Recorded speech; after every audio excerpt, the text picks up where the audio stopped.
ಇದು ಒಂದು ಕಡೆ ಆದ್ರೆ ಇನ್ನು ಮತ್ತೊಂದು ಕಡೆ ಗೋಲ್ಡ್ ವಂಚಕಿ ಐಶ್ವರ್ಯ ಗೌಡ ಎಕ್ಸ್ಕ್ಲೂಸಿವ್ ಮಾತನಾಡಿದ್ದಾರೆ ನ್ಯೂಸ್ ಫಸ್ಟ್ ಜೊತೆಯಲ್ಲಿ.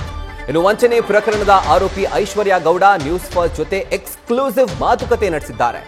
ಹಾಗೂ ಈ ಒಂದು ಮಾತುಕತೆಯಲ್ಲಿ ಗಂಭೀರ ಆರೋಪಗಳನ್ನ ಇವರು ಎಸಿಪಿ ಭರತ್ ರೆಡ್ಡಿ ಮೇಲೆ ಮಾಡಿದ್ದಾರೆ. ಏನು ಅಂತಂದ್ರೆ ಎಸಿಪಿ ಭರತ್ ರೆಡ್ಡಿ ನನ್ನ ಮೇಲೆ ಇಲ್ಲ ಸಲ್ಲದ ಆರೋಪವನ್ನ ಮಾಡಿದ್ದಾರೆ. ನನ್ನ ಖಾಸಗಿ ವಿಚಾರಗಳನ್ನ ಯಾಕೆ ಎಲ್ಲರ ಬಳಿ ಹೇಳ್ತಿದ್ದಾರೆ ಇವರು ನನಗೆ ಗೊತ್ತಿಲ್ಲ. ನನ್ನ ಜೊತೆ ಯಾವ ಅಧಿಕಾರಿ ಕೂಡ ಸಂಪರ್ಕದಲ್ಲಿ ಇಲ್ಲ. ನನ್ನ ಕುಟುಂಬದ ಜೊತೆ ಮಾತ್ರ ನಾನು ಗೋವಾ ಟ್ರಿಪ್ಗೆ ಹೋಗಿದ್ದೇನೆ. ಮೋಸ್ಟ್ಲಿ ಫೋಟೋಗಳನ್ನ ಇವರೇ ಹುಟ್ಟು ಹಾಕಿರಬೇಕು. ಈ ರೀತಿಯಾಗಿ ಗಂಭೀರ ಆರೋಪವನ್ನ ಅವರು ಎಸಿಪಿ ಭರತ್ ರೆಡ್ಡಿ ಮೇಲೆ ಮಾಡ್ತಿದ್ದಾರೆ. ಹಾಗೂ ಯಾವ ಅಧಿಕಾರಿಗಳಿಂದಲೂ ಕೂಡ ನಾನು ಅಕ್ರಮವಾಗಿ ಸಿಡಿಆರ್ ತೆಗೆಸಿಲ್ಲ.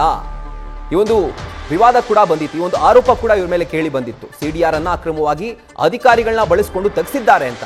ಆದ್ರೆ ಇದಕ್ಕೂ ಕೂಡ ಅವರು ಕ್ಲಾರಿಟಿಯನ್ನ ಕೊಟ್ಟಿದ್ದಾರೆ. ಹಾಗೂ ಜೊತೆಗೆ ಇವರ ಕಾಟಕ್ಕೆ ನಾನು ಮನೆ ಬಿಟ್ಟು ಹೋಗಬೇಕಾದಂತಹ ಸ್ಥಿತಿ ಬಂದಿದೆ, ಆ ದುಸ್ಥಿತಿ ನನಗೆ ಎದುರಾಗಿದೆ ಅಂತ ಹೇಳಿ ಎಸಿಪಿ ಭರತ್ ರೆಡ್ಡಿ ವಿರುದ್ಧ ಐಶ್ವರ್ಯ ಗೌಡ ಎಕ್ಸ್ಕ್ಲೂಸಿವ್ ಆಗಿ ನ್ಯೂಸ್ ಫಸ್ಟ್ ಜೊತೆ ಮಾತನಾಡುವಂತಹ ಸಂದರ್ಭದಲ್ಲಿ ಒಂದು ಆರೋಪವನ್ನ ಮಾಡಿದ್ದಾರೆ. ನಮ್ಮ ಪ್ರತಿನಿಧಿ ಸಂದೇಶ್ ಐಶ್ವರ್ಯ ಗೌಡ ಜೊತೆ ಮಾತನಾಡಿರುವಂತಹ ಒಂದು ವಿಡಿಯೋ ಈಗ ನಿಮಗೋಸ್ಕರ ಪ್ಲೇ ಆಗುತ್ತೆ. ಐಶ್ವರ್ಯ ಗೌಡ ಮೇಲೆ ಹಲವು ವಂಚನೆ ಆರೋಪಗಳು ಕೇಳಿಬಂದಿದೆ. ಅದಕ್ಕೆ ಸಂಬಂಧಪಟ್ಟಂತೆ ಈಗ ಕ್ಲಾರಿಟಿಯನ್ನು ಕೊಡೋದಕ್ಕೆ ನನ್ನ ಜೊತೆಯಲ್ಲಿ ಖುದ್ದು ಐಶ್ವರ್ಯ ಗೌಡ ಅವರು ಇದ್ದಾರೆ. ಅವ್ರನ್ನ ಕೇಳ್ತಾ ಹೋಗೋಣ. ಅಂದರೆ ಏನಾಗಿತ್ತು ವಿಚಾರಕ್ಕೆ ಸಂಬಂಧಪಟ್ಟಂತೆ ಅಥವಾ ಆ ಒಂದು ಕಂಪ್ಲೇಂಟ್ಸ್ಗೆ ಸಂಬಂಧಪಟ್ಟಂತೆ ಅಂತ ಹೇಳಿ. ಮೇಡಮ್, ಮೊದಲಿಗೆ ನಿಮ್ಮ ಮೇಲೆ ದಾಖಲಾಗಿರುವಂತಹ ದೂರುಗಳಿಗೆ ಸಂಬಂಧಪಟ್ಟಂತೆ ಏನು ಹೇಳ್ತೀರಾ ಮೇಡಮ್? ಏನು ಹೇಳಿ ಸರ್, ದೂರುಗಳು ಒಂದಾದ್ಮೇಲೆ ಒಂದು ಮಾಡ್ತಾನೆ ಇದ್ದಾರೆ. ಇದರಿಂದ ನಾನು ಹೇಳೋದೇನಿದೆ ಜನಗಳಿಗೆ ಅರ್ಥ ಆಗ್ತದೆ. ನಾನು ಹೇಳೋದೇನೂ ಇಲ್ಲ. ಎಲ್ಲ ಒಂದಾಯಿತು, ಇದರಿಂದ ಹೆಂಗೋ ಆಚೆ ಬಂದ್ವಲ್ಲಪ್ಪ ಅನ್ನೋಷ್ಟೊತ್ತಿಗೆ ಇನ್ನೊಂದು ಮಾಡ್ತಿದ್ದಾರೆ. ಅದು ಯಾಕೆ ಹಂಗೆ ಮಾಡ್ತಿದ್ದಾರೆ ಅಂತ ನೀವು ಅವ್ರುಗಳನ್ನ ಕೇಳ್ಬೇಕಷ್ಟೆ.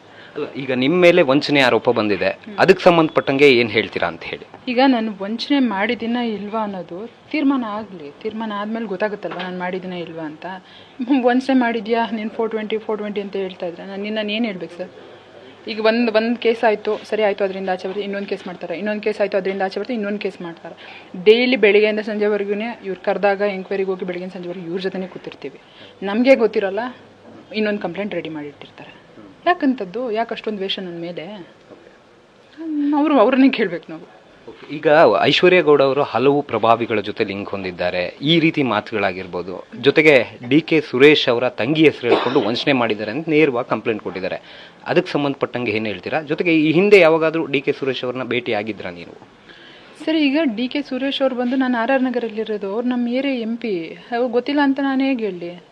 ಅಷ್ಟೇ ಗೊತ್ತಿರೋದು. ಅಷ್ಟು ಬಿಟ್ಟು ನಾನು ಅವ್ರ ತಂಗಿ ಅಂತ ಇವರೆಲ್ಲರೂ ಹೇಳ್ತಿರೋದ್ರಿಂದ ನನಗದು ಒಂದು ಕಡೆ ಖುಷಿ ಕೊಡ್ತಿದೆ, ಇನ್ನೊಂದು ಕಡೆ ನೋವು ಕೊಡ್ತಿದೆ. ಏನಂತ ಅಟ್ಲೀಸ್ಟ್ ತಂಗಿ ಅಂತ ನಾರು ಹೇಳ್ತಿದ್ದಾರಲ್ಪ. ಈಗೆಲ್ಲ ಊಟಾಕಿರೋ ಏನೇನೋ ಆಫೀಸರ್ ಜೊತೆ ಎಲ್ಲೋ ಗೋವಾ ಟ್ರಿಪ್ಪು ಸಮಥಿಂಗ್ ಈ ಥರ ಏನೋ ನೆಗೆಟಿವ್ ಹೇಳಿಲ್ವಲ್ಲ, ಬರೀ ತಂಗಿ ಅಂತ ಹೇಳೋರಲ್ಲ ಅಂತ ನಂಗೆ ಸ್ವಲ್ಪ ಸಮಾಧಾನ ಆಗ್ತಿದೆ. ಬಿಟ್ಟರೆ ಬೇರೆ ಏನೇನಿಲ್ಲ. ಮತ್ತು ಏನೇನು ಇವಾಗ ಕೇಸ್ಗಳಿದೆ ಅದೆಲ್ಲನೂ ಕೋರ್ಟಲ್ಲಿದೆ. ಕೋರ್ಟ್ ಏನು ಡಿಸೈಡ್ ಮಾಡಿ ಏನು ತೀರ್ಮಾನ ಮಾಡುತ್ತೋ ನಮ್ಮ ಲಾಯರ್ಗಳ ಮುಖಾಂತರ ನಾನು ಹೋರಾಟ ನಡೆಸ್ತಾ ಇದ್ದೀನಿ.